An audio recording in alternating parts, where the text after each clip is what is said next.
Hi. தேங்காயை கையில் பண்ணிக்கிட்டு தும்பு எடுத்துக்கிட்டு இருக்கேன்னா என்னன்னு பார்க்குறீங்களா? ஊருக்கு கிளம்புறேன்.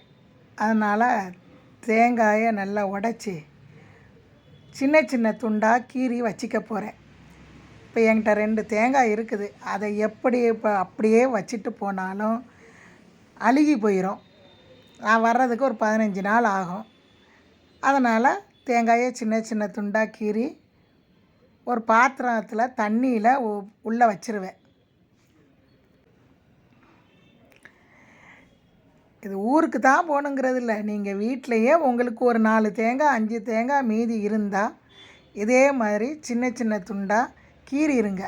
இது அப்படியே உடச்சி வச்சுட்டு போனாலும் அப்படியே சிரட்டையோட காஞ்சிரும். நான் என்ன பண்ணுவேன், எப்போதுமே இந்த மாதிரி தேங்காய் மீதி இருந்தால் சின்ன சின்ன துண்டாக கீறி ஒரு பாத்திரத்தில் தண்ணி வச்சு அப்படியே ஃப்ரிட்ஜுக்குள்ளே தூக்கி வச்சிருவேன்.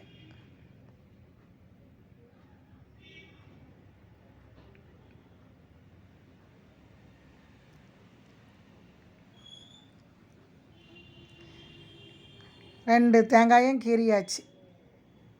ஆனால் ஒன்று, நீங்கள் ஃப்ரிட்ஜுக்குள்ளே இருந்து எடுக்கும்போது நீங்கள் எப்போ எடுத்து பார்த்தாலும் தண்ணி கொஞ்சம் கலங்கலாகவும் இருக்கும், அப்படியே பிசின் மாதிரி குழு குழுன்னு இருக்கும்.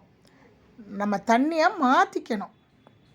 இந்த தேங்காய் அந்த தர மட்டும் அந்த தேங்காய் நனையிற அளவுக்கு தண்ணியை ஊற்றி ஃப்ரிட்ஜுக்குள்ளே வச்சிடணும்.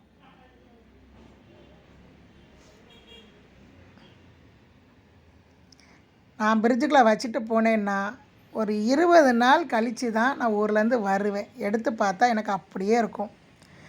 நல்லா அலசிக்கணும். 2-3 தண்ணி அலசிட்டு திருப்பி தண்ணியை மாற்றி வச்சிக்கணும்.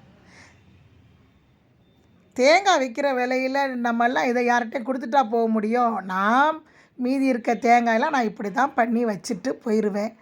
தண்ணி கலங்கலாக இருந்தாலும் அலசி அலசி எடுத்து வேறு தண்ணியை மாற்றி மாற்றி ஊற்றி வச்சுட்டு எனக்கு தேவைப்படும் போதெல்லாம் தேங்காய் எடுத்து பழங்கிக்குவேன்.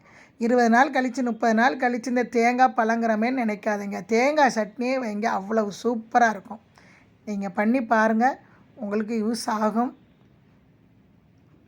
காய்கறியை கூட நான் அடுத்தவங்ககிட்ட கொடுத்துட்டு போயிடுவேன், தேங்காய் கொடுக்க மாட்டேன். பாய்.